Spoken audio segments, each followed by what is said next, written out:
Welcome back, you guys. So tonight we're going to be working on an FN509. I'm very excited about this build because I have not done an FN509 yet.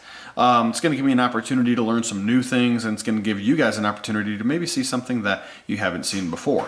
Now, since this is my first 509, this won't be a really extreme build. We won't be really taking a step into the deep end of the pool and hoping that we can swim with the FN models. So what that means is this is going to be more of a learning experience. This is going to be one of those deals where we're going to learn speeds, feeds, wall thicknesses, how does it cut, how does the fit and finish work. All these manufacturers use a different grade steel, or they have a different process that they harden the steel with. So sometimes they cut great with certain cutters, sometimes they don't. So it's one of those deals where it will be a learning process. It'll give me some more knowledge of something that I can add to my book that I keep a record on. So I'll be able to better tackle those advanced projects in the future. So let me just quickly take you through the process of exactly what we're doing on this slide to better help you understand what you're watching as it unfolds. So first thing we're going to be doing is the top front section, and this is going to be the Hive zone, okay? So we're going to run a Hive here very much like you've seen on my 17s and my 19s. It's going to be punched all the way through. It's going to look really cool, going to show off some nice barrel up on the top section. On the sides, we're going to be running a window, which is going to be it's going to be somewhere up in this zone here. We don't want to get too close to the barrel. We also don't want to get too close to the front section because we start getting a thicker wall up in here. So we need to somewhere be between here and here, somewhere pretty much in the cut zone that's already here. So more than likely, we'll probably stay inside of that serration zone and put our window in there. That's going to be a sloped window, okay? So what that means is front's going to go forward, back's going to go back, just like we see on the M&P 2.0 builds that we're currently offering now. So we're going to stay in there. That's going to be pretty cool. We're going to see some nice barrel there. Now, last but not least, we are going to go ahead and add a venom to the rear top section of this. So we're going to do our vortex venom cut. We're going to leave the existing dovetail where it is. We're going to come forward and somewhere between here and here, we're going to go ahead and run that venom. We have to go down only a specific depth. If we go to what would be maybe the normal depth, we'll have an issue because we have a hole here where our plunger, there's like a little plunger that goes in there where the that works with a firing pin down inside of here. So we just want to make sure that we don't cut into that channel from the top side. So we just got to be real careful that we only go down to a certain depth, or we will have an issue with that. So guys, what we're going to do is we're going to get you guys over the Tormach. We're going to go ahead and start with this. Then we're probably going to work on the sides. Then we're going to go finish up last with the RMR, and then we're going to add a little color to it. We're going to bring it back and see exactly what we turned out.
All right, guys, I'm very pleased with the way this came out overall. Now, this was my first 509, so you know, it's one of those deals where you start working on things like speeds and feeds, and you got to babysit the machine. You know, with a Glock or an M&P, I kind of run it, and I know what to expect. I know those speeds, I know those feeds, I know those depths per pass, that kind of thing. And it's not that I don't trust my machine, but it's one of those deals where anything could go wrong because you haven't done it before. So I'm still in the, you know, the learning process when it comes to something that I haven't done before. And the 509 just ended up being one of those that I haven't done before. So it ended up being more of a tedious and a time-consuming process than maybe what it would normally be to do the same work on, say, a Glock, a CZ, or an M&P. So with that being said, let's just kind of talk about a little bit what we did. I mean, you guys watched the video. You guys kind of know. We did a side window, right? We did the top stuff right here. We did another side window, and then in the back, we ended ahead and did the Venom on the back rear. Came out really nice overall. I'm really happy. Now, the customer is going to end up replacing these with what would be some suppressor sights. And I'm going to be honest with you, these sights were the most difficult sights I've ever had to remove than any gun I've ever worked on. Like, by far. They were very, very aggressive. They didn't want to come loose. They didn't want to pop loose. From what I could tell, it looked like they were glued in. There was definitely some glue on the one side. It looked gray, and on this side there was some more gray stuff over here. So I ended up putting some brass marks on here that I'll have to take off before we ship it back out. But it ended up being very difficult, even for the sight pusher. It just did not want to play nice. I finally did get them off, but man, they are a pain. So I don't know if that's just the deal with the FNs or if it was just this one. I'm not 100% sure, but wow, it was just way more challenging than what it should have been to pull a front and rear sight before we get that into the CNC. So just take note of that. If you're thinking about doing one of these, make sure you have the proper tools, because it was very aggressive to really complete that process. And it's one of the things that have to be done in order to get it into the CNC machine. But guys, one of the other things we did, and you didn't really know this at the beginning of the video, is we decided to go with the polishing of the barrel. Okay, so we polished the barrel, and we also added the Hive on this side. Okay, so you guys have seen me do this before on the 19, some of the 17s. I usually do it on the side of the top. What it does is it really just kind of ties that together with the barrel kind of matching the slide overall. What we're gonna do is we're gonna wipe it down a little bit. This thing is so polished that basically my grimy hands getting touched all over this ends up just leaving a whole bunch of marks just kind of everywhere. So you can kind of see it's pretty shiny. Having an issue focusing. Let's just try the other end here. Very pleased with the way this came out, and obviously this is a factory barrel. So let's go ahead and put this back in. Let's take a look at it. I am very pleased with the way it came out. Now, of course, the pictures show it just a little bit better. You're only going to see so great here because YouTube usually degrades the quality a little bit. So the pictures usually come out a little bit better, which is another reason I encourage you guys to go over to our Instagram. We usually post those pictures over onto our Instagram. You can kind of see what's going on a little bit better over there. Don't necessarily have to take 20 or 30 minutes to watch an entire video to see what's going on. You can kind of just see those final end result products in most cases. So I would encourage you to follow us over there. Now, the other thing is, I would also encourage you to go to our webpage. There's a contacts tab. Go there, fill it out. Tell us what you want to have done, okay? Just because it's something you haven't seen before doesn't necessarily mean we won't do it, okay? You are gonna hear me say some of the times, no, I'm not gonna do it, or I don't offer that. And don't get disappointed. It just happens to be that I'm not in every world, okay? You guys don't see a lot of the SIGs. You don't see a lot of the Springfields with me. It's not that I can't do them. It just comes out being that sometimes they take a little bit longer to turn that work out because I haven't done it before.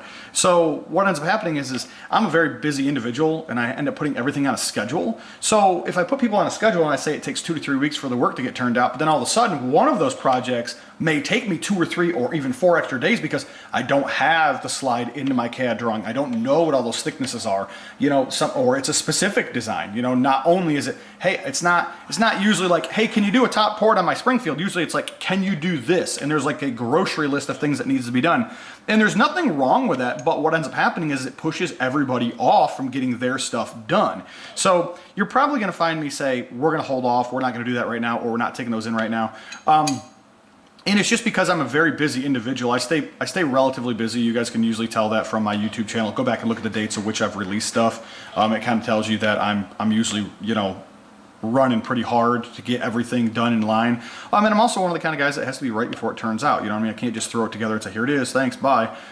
It needs to be done right when it leaves, okay? The color needs to be done right. If it's not done right, strip it off, do it again.